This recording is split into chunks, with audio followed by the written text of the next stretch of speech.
Hi, my name is Ritu and I am a dentist by education, but I wanted to get more into a managerial position. So I have chosen MBA entrepreneurship with UpGrad. The reason I chose UpGrad was because I think it was a more guided way of getting into a college.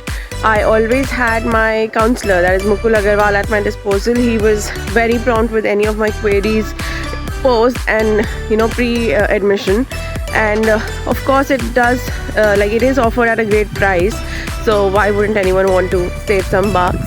And my experience in Germany has been surreal. It's a very welcoming country, and there is a language barrier, but it's really easy to get over it. Like, just learn a little bit of German, it's fine. And yeah, it was a very organic transition. So yay, UpGrad team! They were always there at my disposal, which was really helpful and nice. So thanks.